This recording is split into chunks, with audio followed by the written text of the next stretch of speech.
All right, hi everyone. I'm Nicole Peterson, and I'd like to thank you all for joining us for SMA INSS PRISM speaker session entitled What Does China Want?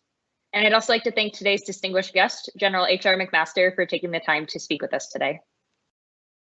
So before we begin, I just have a few quick housekeeping items. So I'll be having a Q&A session at the conclusion of the brief. So throughout the brief or during the Q&A, feel free to submit your questions through the live event Q&A chat. It's a chat icon and it has 2 overlapping speech bubbles and 1 is a question mark. Also be sure to type in your name and affiliation before you submit your question, or if you prefer for your name to not be recorded and on the record, you can go ahead and submit your questions anonymously. You can also vote on which questions you'd like to be addressed most by hitting the like button next to that question.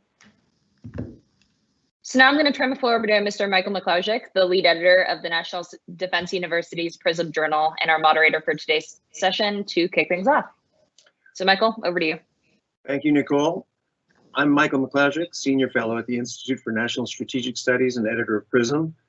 The purpose of this series is to provide a forum for discussion and debate of key national security issues, and to contribute to NDU's scholarship and learning by engaging the wider national and international security community.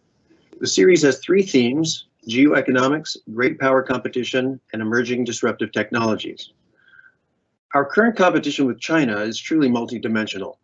China's recent investment in military spending has launched an effort to realize President Xi Jinping's pledge of becoming a world-class military by 2050. Indeed, China's military power already threatens our allies and partners in the Indo-Pacific region.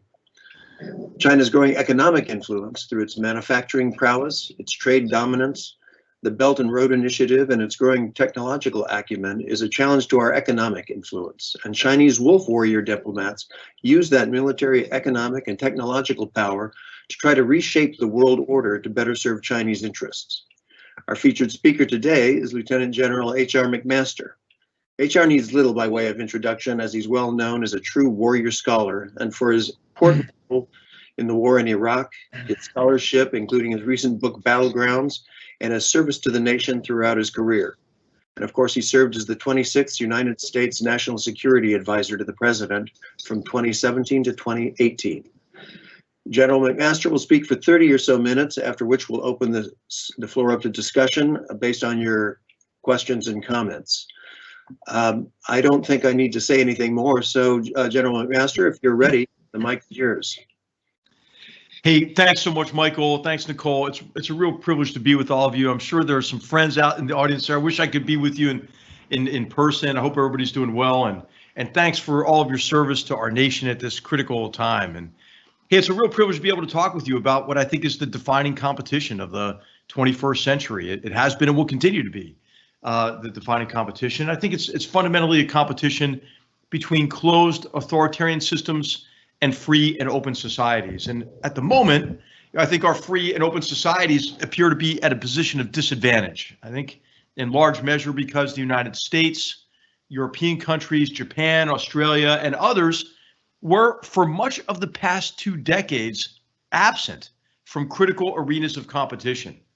And that absence was due to what we might call strategic narcissism, an American and European tendency, I think, since the end of the Cold War, to define problems as one might like them to be and indulge in the conceit that others have no aspirations or agency of their own.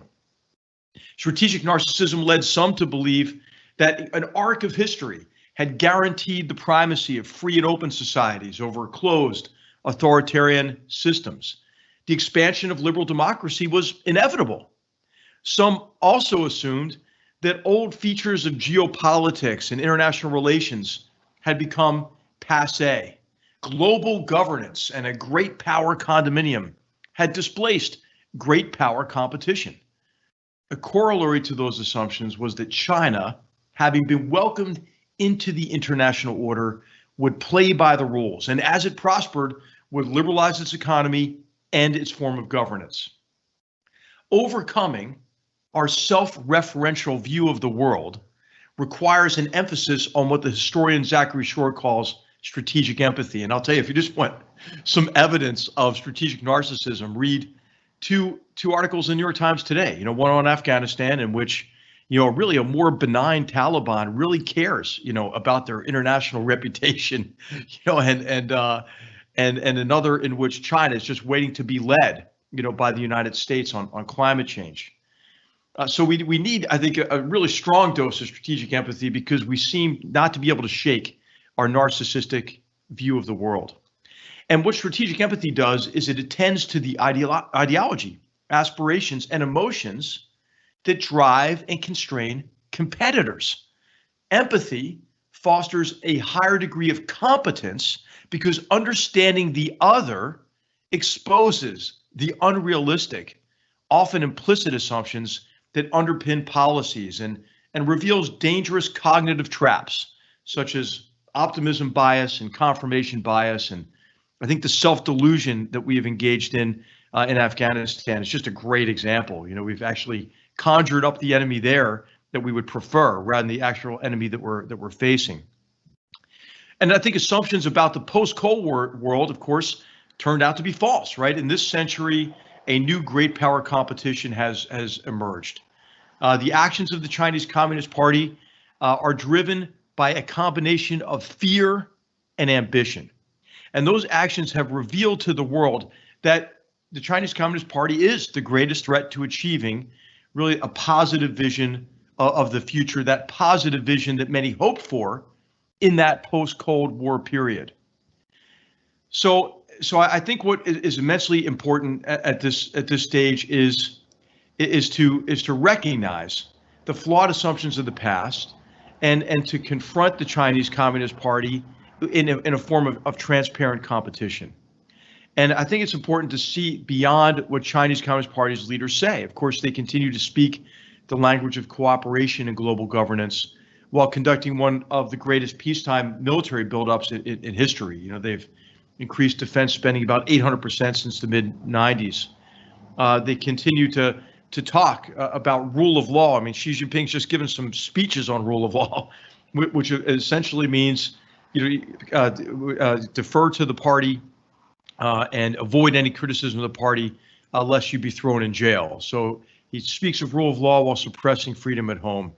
The party is continuing to and accelerating its exportation of now what it really calls publicly itself the China model, this authoritarian mercantilist model. And of course, Xi Jinping's just given some speeches about 2 days ago, which were pointedly aimed, I think, at the United States about how China really supports multinational cooperation when in fact the party's actively subverting international organizations and trying to turn them against their purpose. And then, of course, these new pledges of carbon neutrality by 2060 or maybe a little bit earlier, while his country builds 50 to 70 coal-fired plants globally a year. He gives speeches on free trade while engaging in economic aggression and unfair trade and economic practices. He boasts of the superiority of the CCP system while he interns millions of people in concentration camps and wages a campaign of cultural genocide. It's really a slow genocide against the Uyghur population in Xinjiang. He speaks of a community of common destiny as the People's Liberation Army bludgeons Indian soldiers to death on the Himalayan frontier. So the party is intensifying efforts to extend and tighten its exclusive grip on power internally and gain preponderant power in pursuit of national rejuvenation externally through a campaign of co-option, coercion, and concealment. China co-opts countries, international corporations, and elites through false promises of impending liberalization, insincere pledges to work on global issues such as climate change, and especially the lure of short-term profits, access to the Chinese market, and access to Chinese investments and loans. Co-option includes debt traps set for corrupt or weak governments, and we saw the study came out just a couple weeks ago, really great work from investigative journalists that have exposed the clauses of some of these debts, in which the debt can be completely recalled if a particular government criticizes the actions or policies of the Chinese Communist Party. So this co-option makes countries and corporations dependent and vulnerable to coercion. The party coerces others to support its efforts to extinguish human freedom internally, as it did in the case of the National Basketball Association, but even more recently, how after companies from the CCP view had the temerity of saying, well, we just don't want to buy cotton that is farmed and processed by slave labor, that the party turned its course of power on companies like H&M and Adidas and Nike, and of course they backed off their initially what were already really kind of tepid statements. And it applies coercive power to reshape the international order in favor of its authoritarian mercantilist model. And examples of the subversion of international organizations I mentioned earlier include, of course, the World Health Organization, but also the Human Rights Council, UNESCO, and the International Civil Aviation Organization. And that's just naming a few. So while there are some who still advocate accommodation and appeasement of the Chinese Communist Party, I think it's now painfully clear that the free world must return to arenas of competition that were vacated, based on this forlorn hope that the CCP would see the light and change its ways. If we fail to build coalitions across the free world to compete effectively, the world will be less free, less prosperous, and less safe. To compete effectively, we have to correct the fundamental misunderstandings concerning the nature of the threat from the Chinese Communist Party, and then discuss really how do we compete effectively and secure that better future. In particularly, we might resolve to mount a sustained effort to turn what authoritarian regimes regard as free societies' weaknesses into our greatest competitive advantages. And I think it's important to correct two misunderstandings about the danger associated with the party's aggression, because the party uses these misunderstandings as cover for this campaign of co-option, coercion, and concealment.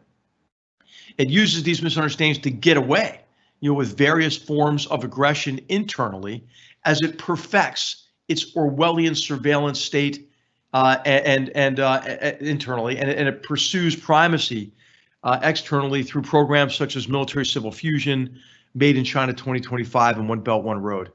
Okay, so the first misunderstanding is that Chinese aggression is the result of U.S.-China tensions, or as a reaction to the Donald Trump administration's description of China as a rival.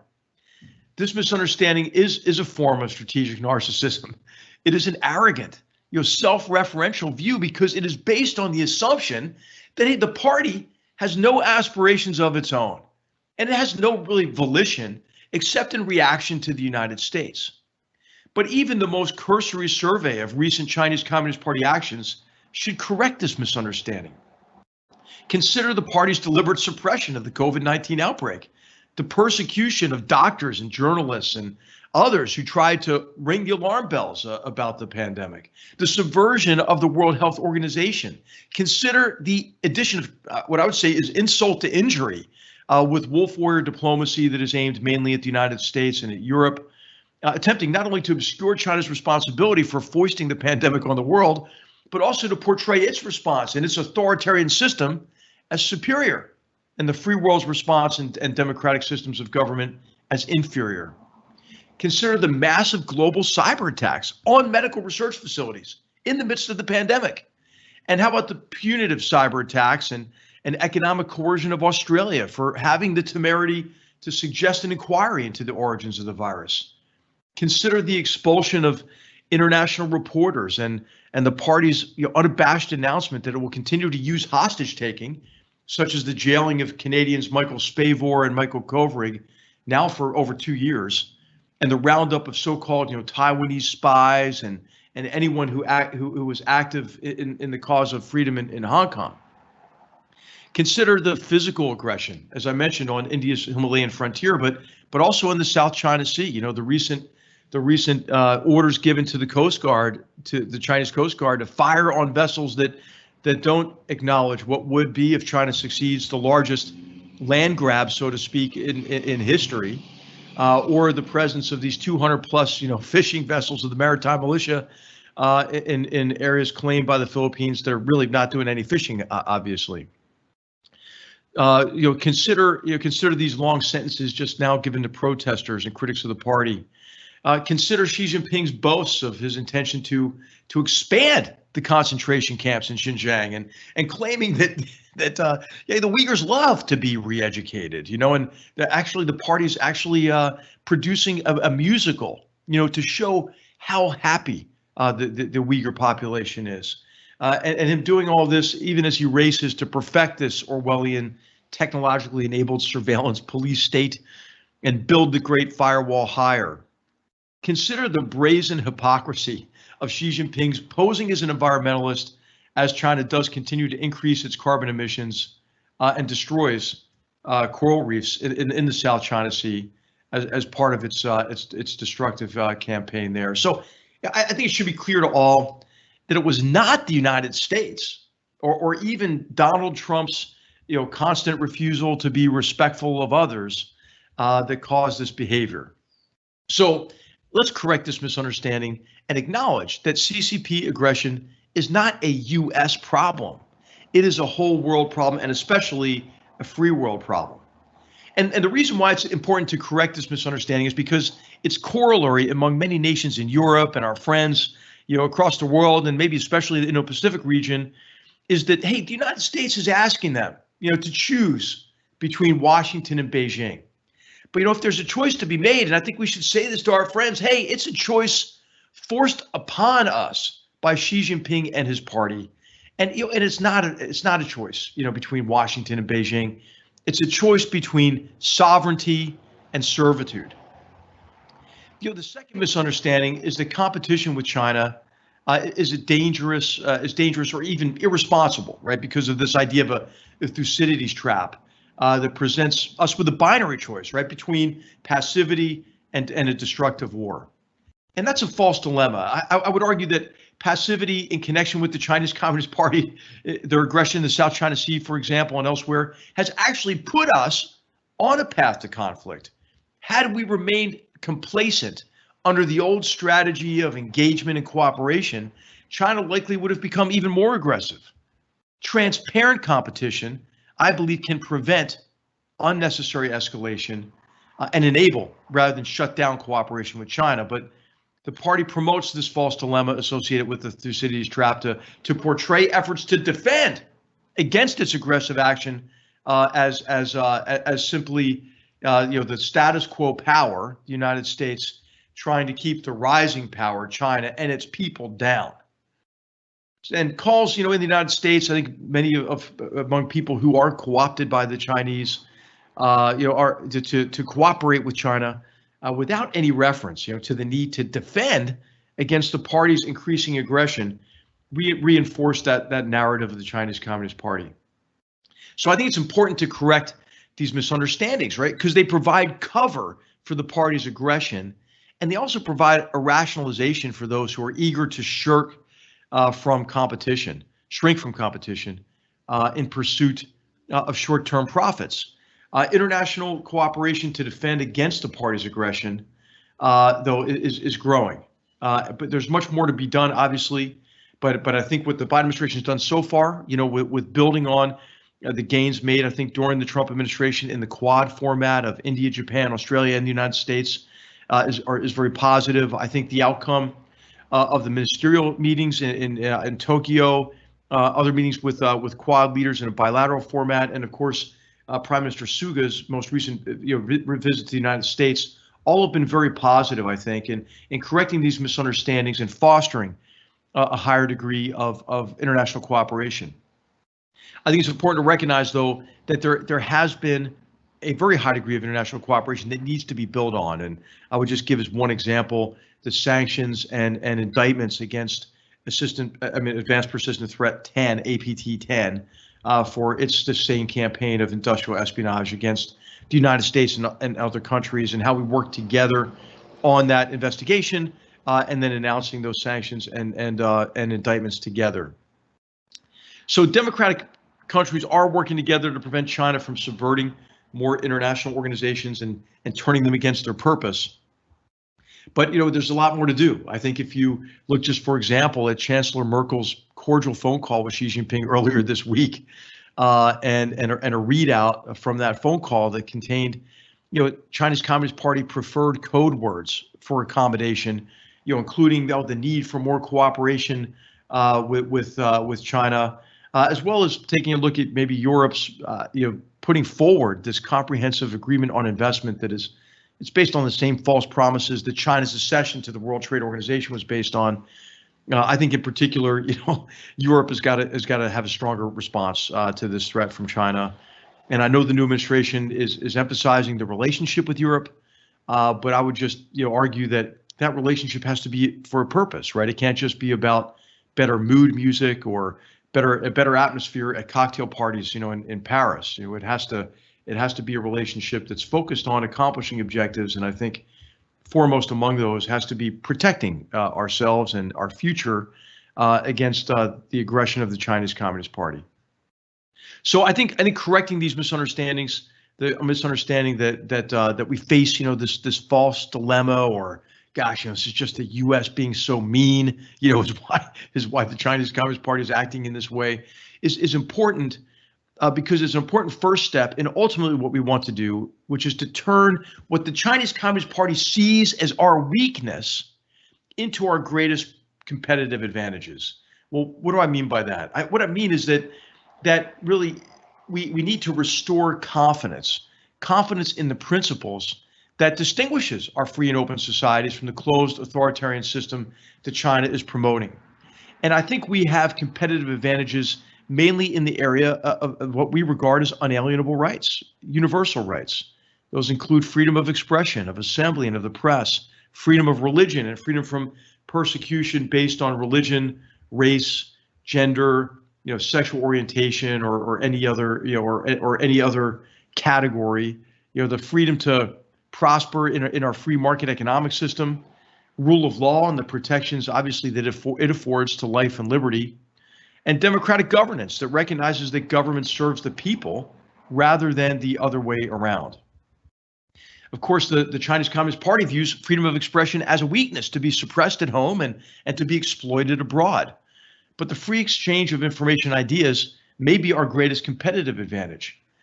People who direct academic exchanges, I think, or are responsible for Chinese student experiences should ensure that those students have the best possible experience. And then we should do what we can, I think, to make our information environment more conducive to the free, respectful, thorough discussion of the challenges and issues we face. And we have a lot of work to do there, obviously, in the area of I think our mainstream media. I think our fourth estate is in a bit of a crisis, maybe based on the business models that drive their reporting and drive their content. I think it's lamentable, certainly, that if you lean one way politically, you watch one cable news station. If you lean the other way, you watch one of two others. I think it's compounded by the pseudo media, right? That puts forth these kind of crazy conspiracy theories.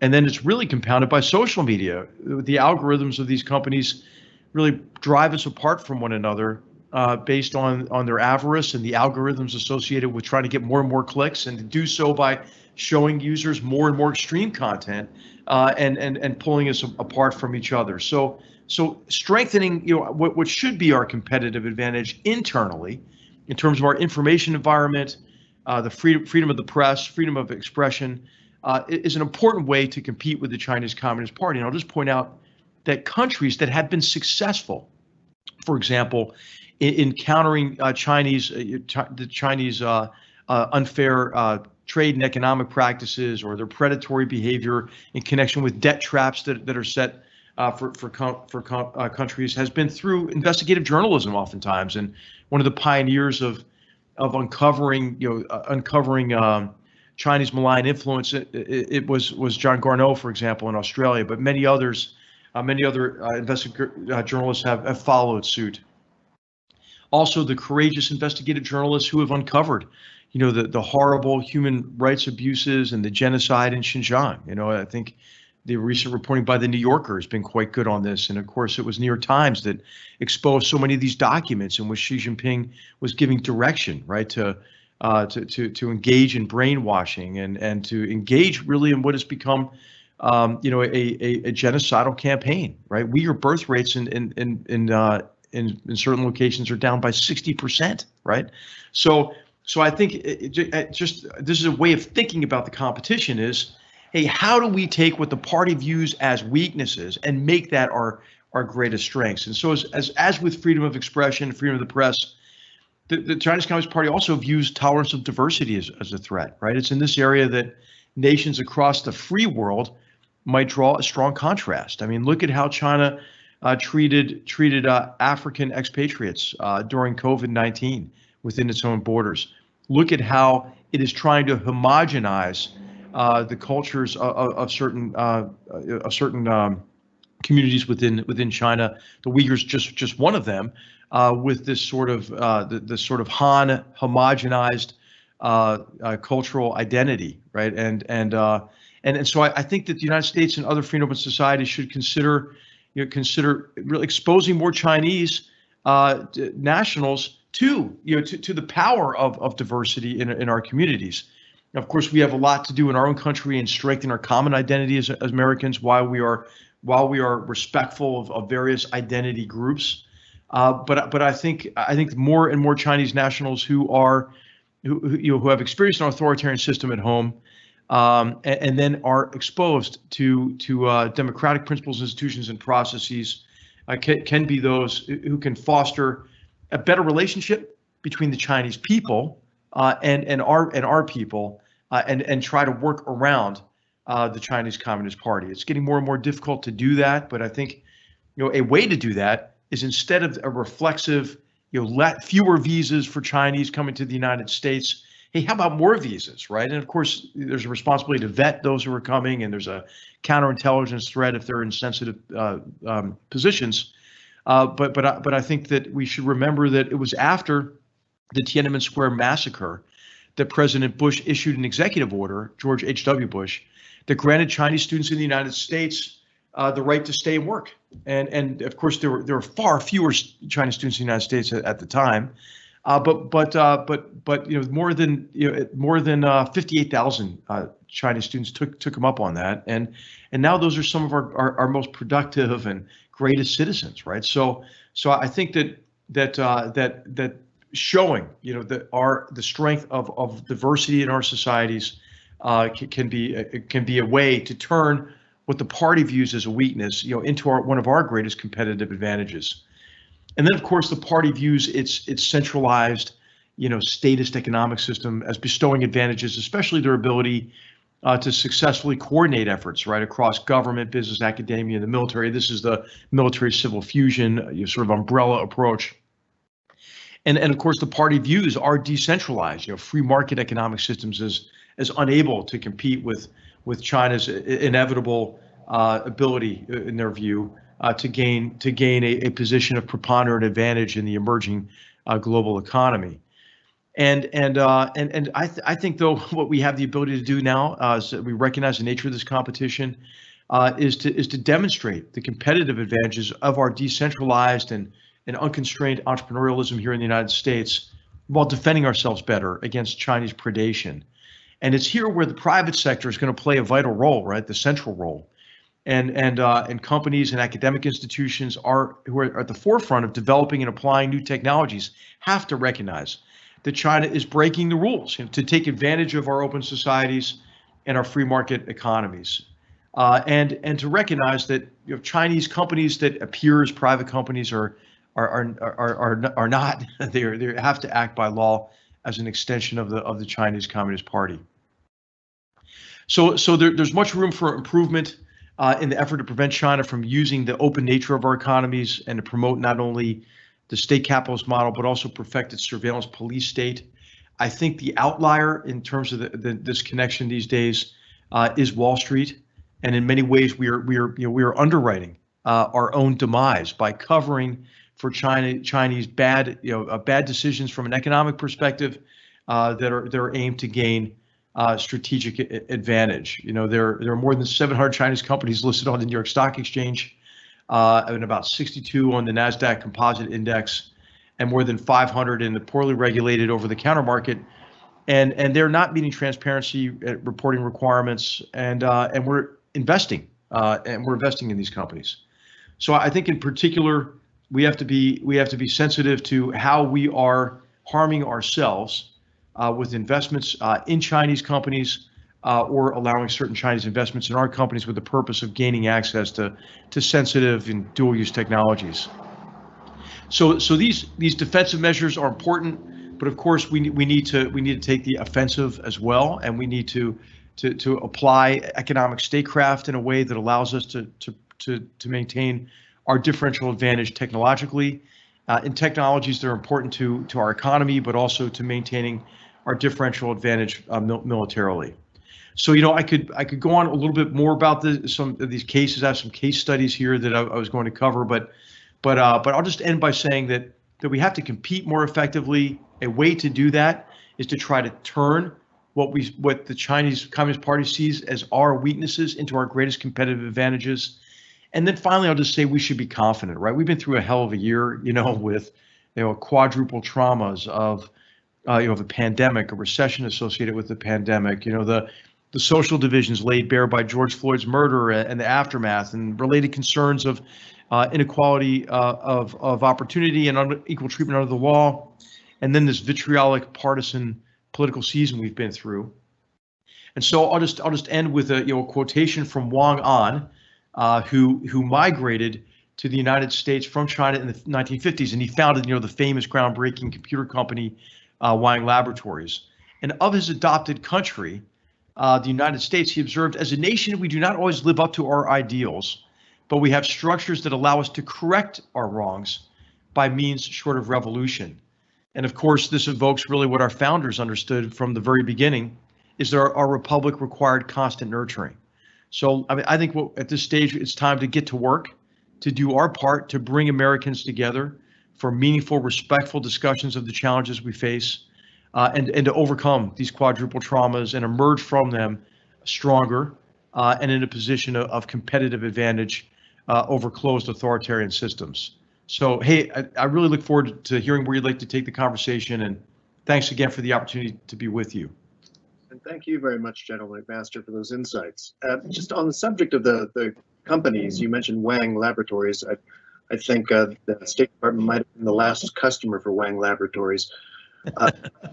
Now that you're struggling for survival in the sweltering deserts of Palo Alto, in close proximity to some of the major technology and social media companies, what responsibility do you think those corporations have with respect to great power competition, especially in face of the potentially huge revenues and profits from the Chinese market? Yeah, well, I'll tell you, so here's I think what their responsibilities lie in three areas. And I think that each of these companies and in the boardrooms of these companies, they ought to take almost a Hippocratic oath, right, to do no harm, right? And the first aspect of this oath of three would be to don't help the Chinese Communist Party gain an unfair differential advantage, either in the emerging data-driven global economy or militarily, right? So don't transfer technologies and know-how that will give the Chinese Communist Party, based on its statist and mercantilist model, an unfair advantage.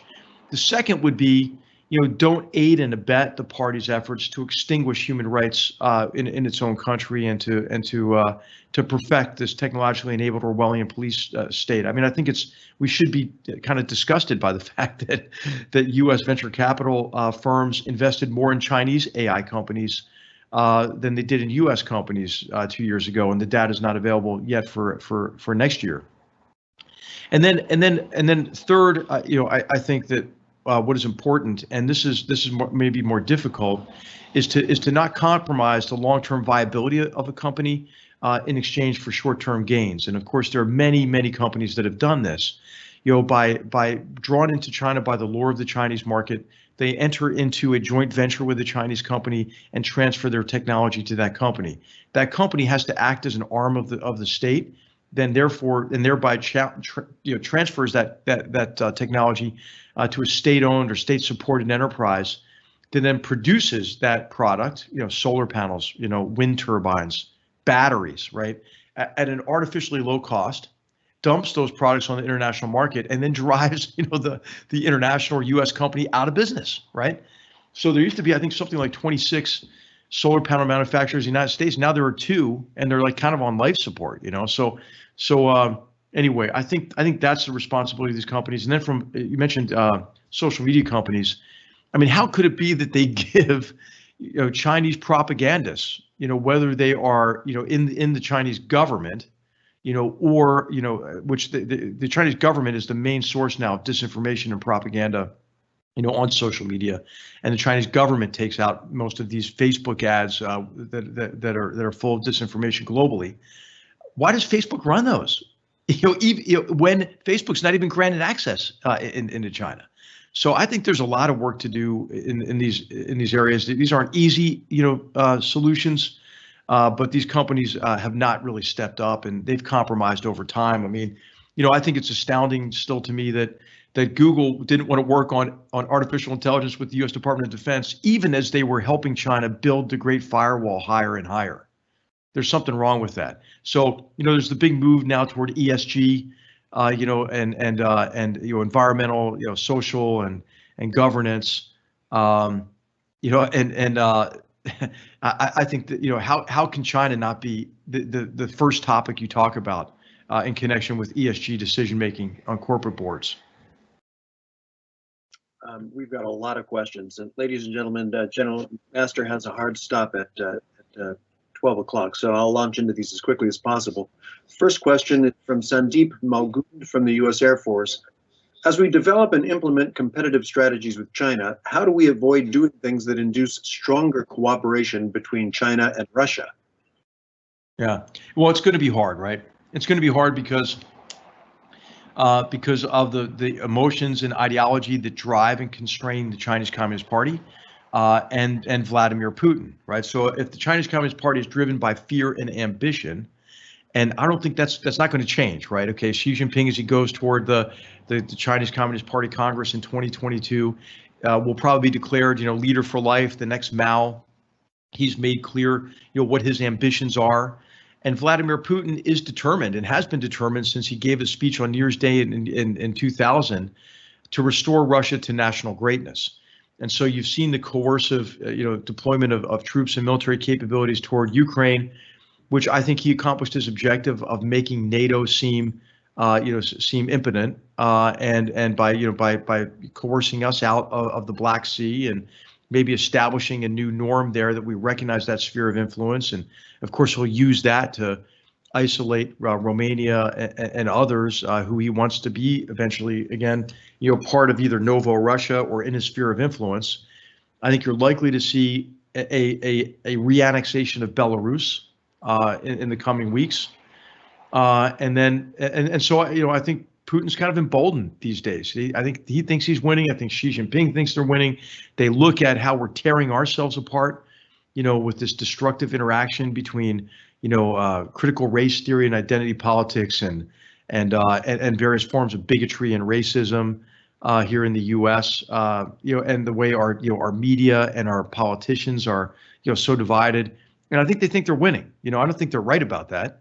They have real weaknesses of their own, and we have real strengths that have been latent and been waiting for leaders maybe to unleash some of these strengths.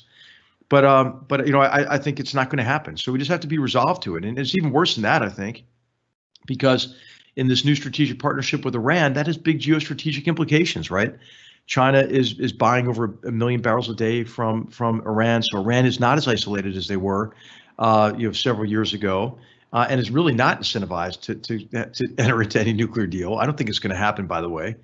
And then this partnership puts Houthi rebels who have short-of-ship missiles, on the north side of the Bab el-Mandeb, while China has a base in Djibouti, right? I mean, if you just look at the map and look at these activities with Russia establishing anti-access area denial bubbles, from the Arctic to the Baltics to the Black Sea to Syria to Libya. I mean, not that we can't, fight through them, but this is all for strategic purpose, and we need to really look at the degree to which China and Russia are coordinating their efforts.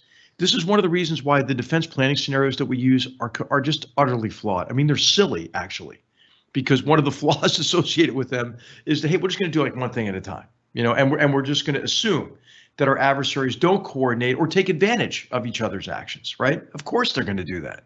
So I think we need a complete revision, of how we look at our strategic challenges and what we need to do to ensure deterrence by denial, against adversaries that are cooperating with each other more and more. Thank you, sir. This question from Wayne S. Tradoc G2 is related and maybe provides an angle on that challenge. Does China view Russia as a potential partner and collaborator, or just another target for manipulation and subversion? What are your thoughts on the possibility that China has a long-term goal of returning everything east of the Urals to their control? Well, I wouldn't be surprised if that is in the minds of some within the Chinese Communist Party, and I think this ought to be a cause for concern for Russia, right? I mean, China has like a lot of people. Russia in the east, as you know, doesn't have a lot of people. China has a great thirst for natural resources and doesn't have enough to quench that thirst. Russia has a lot of the natural resources, including energy resources in particular, that China needs. As you know, the history between China and Russia and China and the Soviet Union, was not rosy, right? And it was the tensions in that relationship that created the opening for triangular diplomacy as practiced by Nixon and Kissinger in the 70s. Could that emerge again? Yeah, it could. But I'll tell you, not until post-Putin Russia emerges, I don't think, because I think he and the Siloviki around him are driven also by their fear of losing control, but also this, they're driven by this sense of honor lost associated with the breakup of the Soviet Union and the associated drive to restore Russia to national greatness. They're also the Russians recognize they can't compete with us head-to-head from an economic perspective or even a conventional military perspective. So of course they're coming at us asymmetrically under the theory that Russia that if they can drag us all down, that Russia can be the last man standing, so to speak, in Europe and vis-a-vis the United States. And so they're helping us weaken our own societies, weaken our own alliances, through many means, but in particular a sustained campaign of cyber-enabled information warfare against us.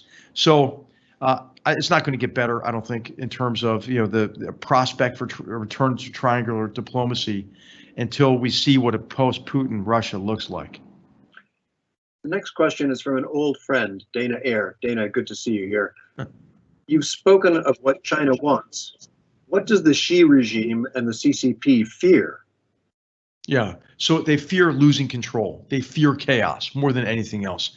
And so that fear drives, right, the party's effort to extend and tighten its grip on power.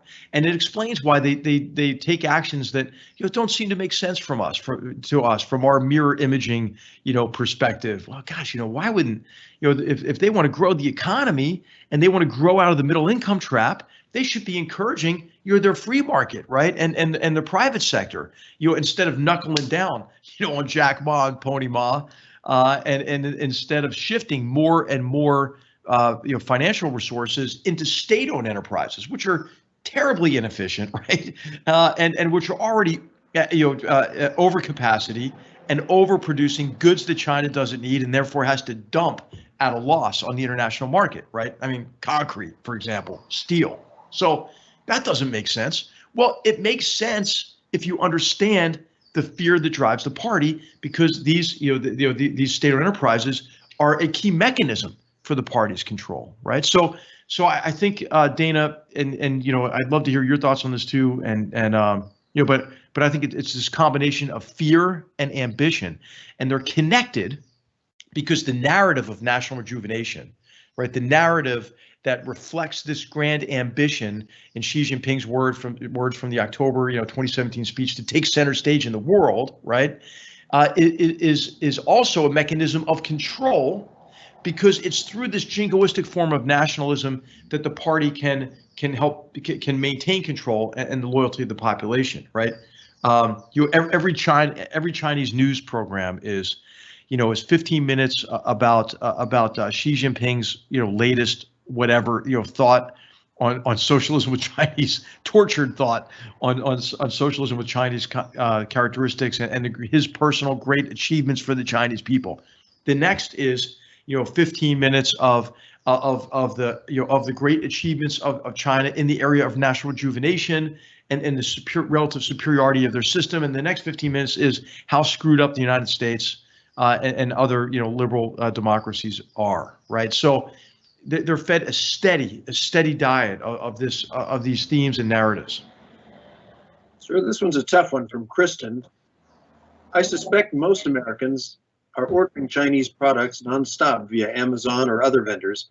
So I'm not really sure all of the strategic positioning makes any difference so long as our trade relations and purchasing habits are what they are. How do you account for your strategic position in your own personal daily choices?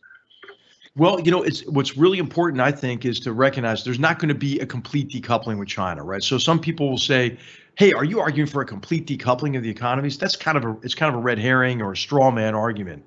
But I think what's most important is the companies that are manufacturing in China in a way that creates a vulnerability in a critical supply chain, that there has to be an adjustment, right? So for example, we came to this realization certainly under the strain of the pandemic and personal protective equipment in particular.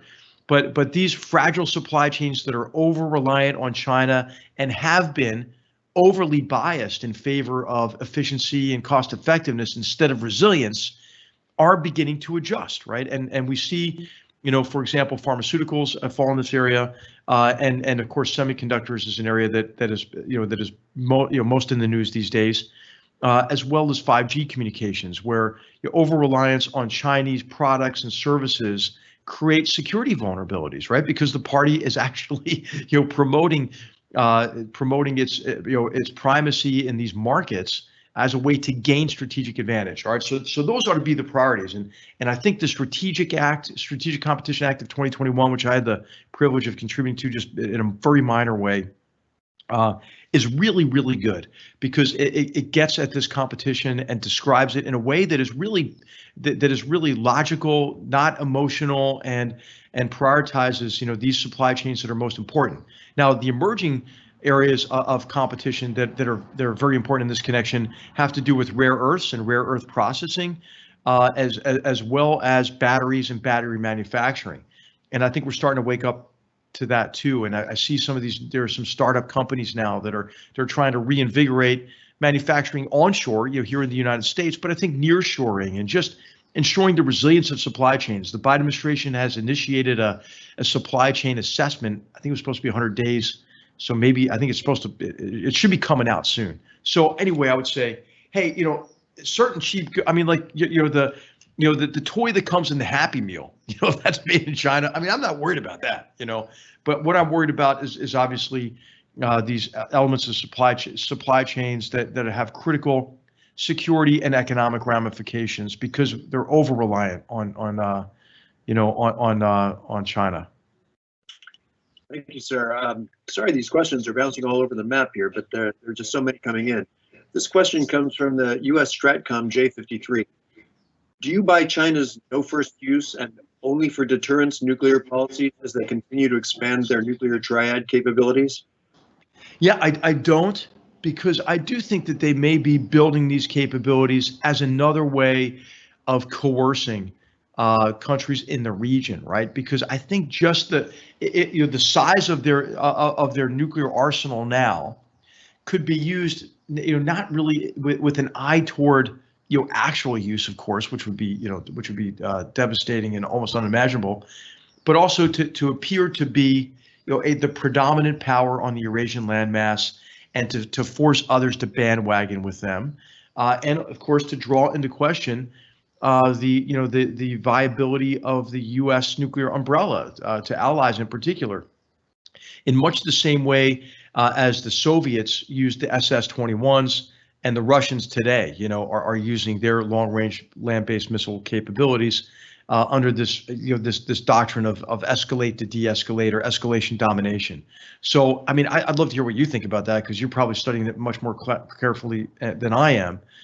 But I think this is the way China might be viewing this massive buildup of its nuclear arsenal, is a way again to kind of reinforce this effort to recreate the tributary system across the Indo-Pacific and create exclusionary areas of primacy that limit U.S. access and influence. Ron Walt from the Center for Army Lessons Learned asks, What is the best way for the United States, its allies and partners to deter China? And what is China doing now to deter us? Yeah. Well, I think what they're doing to deter us is they're creating asymmetrical capabilities that place our differential military advantages at risk, right? So for a long time, through the 90s, we deluded ourselves with this orthodoxy of the revolution of military affairs, right? And that we would gain full spectrum dominance. Remember this hubristic, crazy language, right? And dominant battle space knowledge. And we're gonna conduct rapid, decisive operations. Like, who's going to be against that, man? Are you for, ponderous, indecisive operations? It was all this language that created this idea that, hey, really, really, the next war is going to be fundamentally different from all those that have gone before it, and America's technological military prowess would prevent conflict, and if any enemy had the temerity to challenge us, that war would be fast, quick, efficient, right? Well, we divorced war from its very nature and forgot that war is interactive, and we also interact with militaries in between wars. And if you take this leap ahead capability, leap ahead approach to modernization, I mean, your adversaries are going to develop countermeasures in that gap and make those exquisite capabilities you're developing for 2040 completely irrelevant, right? And so or limited utility, or allow you to create a force of exquisite irrelevance, right? So what are these capabilities? I mean, it's tiered and layered air defense. It's swarm unmanned systems capability, both undersea as well as unmanned aerial systems. It's counter space capabilities. It's electronic warfare. It's long range ballistic missile capabilities, right? And so what they want to do is take apart our differential advantages, not replicate them. What are we doing? I think we're doubling down, like, on the same flawed approach to defense modernization, right? But what we need to do, I think, is to pose the PLA and even its militia forms and so forth with a series of dilemmas that it just can't cope with, and convince the PLA it can't accomplish their objectives through the use of force. So that is developing countermeasures to the countermeasures that I just mentioned.